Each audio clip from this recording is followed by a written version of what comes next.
Dear students, आज मैं आपको बिल ऑफ एक्सचेंज का टॉपिक पढ़ाने जा रहा हूँ। वो है discounted the bill and dishonour. पहली जो एंट्रीज है वो आपकी वही होगी जो आपकी शुरुआत होती थी बेचने की, उसके क्या होगी खरीदने की। दूसरी होती है बिल लिखने की और उसके क्या होती है बिल एक्सेप्ट करने की। तो तीसरी एंट्री होती है वो आपको ड्रायर क्या करनी है, लेकिन ड्राई के यहाँ नहीं करनी है। और उसके बाद बिल हमारा डिसऑनर हो जाएगा। तो डिसऑनर में केवल जो एंट्री चेंज होगी वो ड्रायर क्या चेंज होगी, ड्राई के यहाँ वही एंट्री होती है जो रिटेन द बिल में होती थी। उसके बाद का जो आपका टॉपिक है वो आपके सिलेबस में नहीं है। केवल डिसऑनर आपका बिल आपका जो है इस बार टॉपिक में है, वो आपके सिलेबस में है। और जो रिन्यूएबल द बिल है वो आपके सिलेबस में इस साल कट हो गया है, अब नहीं है। तो क्वेश्चन मैं आपको पढ़ के बता रहा हूँ और उसके बाद उस क्वेश्चन को मैं सॉल्व कर रहा हूँ। क्वेश्चन आपका है A sells goods for ₹40,000 to B. सबसे पहले अपने पहचानना है कि कौन ड्रायर है। तो इसमें आपका ए ड्रायर है एंड बी आपका ड्राई है, क्योंकि ए बेच रहा है और बी आपका परचेज कर रहा है। ऑन 1 जनवरी 2017, 1 जनवरी 2017 में उसने गुड्स बेचा। On the same day it draw a bill on B for 3 month. और ए ने बी पर 3 महीने का एक बिल लिखा। बी ने उसको एक्सेप्ट किया। हु डिस्काउंटेड ऑन 4 जनवरी। 4 जनवरी को ए ने उस बिल को डिस्काउंट कर लिया है with his bank at 6% per annum.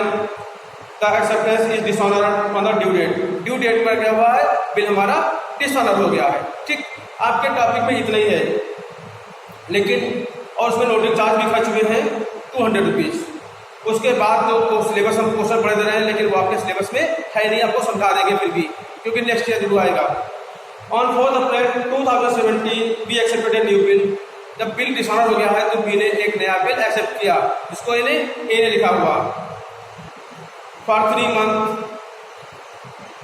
For the amount, उसी अमाउंट का then due date to A together with interest at 12% per annum. और उसमें उन्होंने 12% के रेट से इंटरेस्ट भी दिया है। तो देखिए पहले की हो गई सिंपल सी गुड्स बेचने की, तो क्या हो गया बी टू सेल्स, इसके यहाँ हो गई परचेज टू ए, ये गुड्स बेचने को गई, इसका गुड्स खरीदने को गई। फिर ए ने बी लिखा, उसके आगे हो गई B R account debit to B. B ने इसको एक्सेप्ट किया तो ए डेबिट टू बी की सेम अमाउंट रहेगी, कोई अमाउंट चेंज नहीं होगी। अब यहाँ पर वो कह रहा है कि 4 जनवरी को ए ने इस बिल को बैंक से डिस्काउंट कर लिया है, तो इसके लिए होती है bank account debit discount account debit to B. इसका इसकी कोई एंट्री पास नहीं होगी। अब यहाँ पर हम डिस्काउंट कैसे कर लेंगे वो सुन लीजिए। हमें डिस्काउंट कर ली है तो 40,000 इंटू 3 महीने का लिखा है यहाँ पर। ठीक, तो 3 महीने डिस्काउंट करेंगे तो 3/12 और जो भी आपका रेट है। ठीक, रेट क्या था आपका, रेट था आपका जो है 6%, तो इंटू 6/100, 40,000 इंटू 3/12 इंटू 6/100। तो आपकी ये डिस्काउंट आ जाएगी 40,000 आपको दिया था, 600 डिस्काउंट के लिए इतना पैसा बैंक ने आपको प्रोवाइड कर दिया है। अब यहाँ पर एक बात और समझ लीजिए डिस्काउंट करने के लिए कि उसने 4 जनवरी को ही क्या किया, बैंक से डिस्काउंट कर लिया है।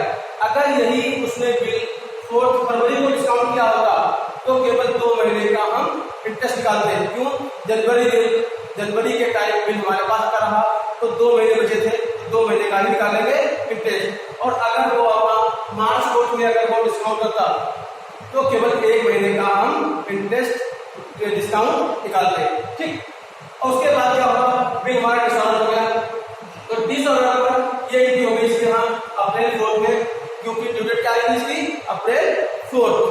आपके लिए जनवरी फरवरी मार्च 3 महीने हो गए, अप्रैल 4 आ गई। ठीक, इसकी भी होगी बी डेबिट टू बिल्कुल सिंपल तरीका बताया गया है।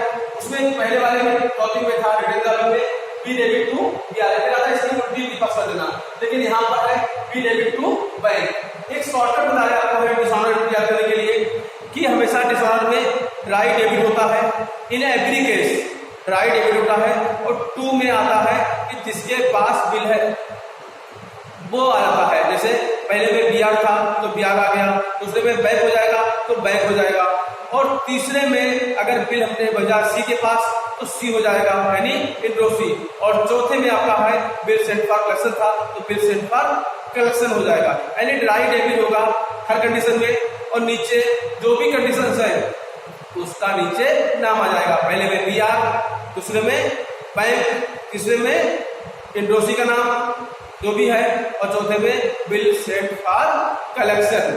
ठीक, तो आपका जो 200 रुपये आपके कहा गए थे लोडिंग चार्ज के पोस्टमैन हो गए, तो 40,200 से एंट्री पास होगी। इसके यहाँ किसी भी केस में, चारों केस में यही एंट्री पास होगी, चाहे वो कोई भी केस हो, BP debit, loading charge debit to A, BP था 40,000 था, लोडिंग चार्ज 200 रुपये हो गए, और 40,200।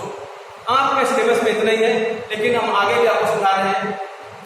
अब क्या करेंगे कि जब बिल डिसऑनर होता है और जब एक नया बिल लिखते हैं तो उसके बीच में जो है जो नया बिल होता है उतने महीने का जो ड्राई है वो ड्राई को इंटरेस्ट देता है। ठीक, फिर समझिए कि जब बिल डिसऑनर होता है और जब नया बिल लिखा जाता है तो जो ड्राई है ड्रायर को नए बिल के टाइम की इंटरेस्ट देता है। अब इंटरेस्ट दो तरह से मिलता है, या तो नकद मिलेगा या उधार मिलेगा। ठीक, अगर कैश मिलता है तो एंट्री क्या होगी, और अगर कैश नहीं मिलता है तो एंट्री क्या होगी। तो इसमें क्या हुआ कि आपको इंटरेस्ट कैश नहीं मिल रहा है, तो इसकी एंट्री हो जाएगी बी टू इंटरेस्ट।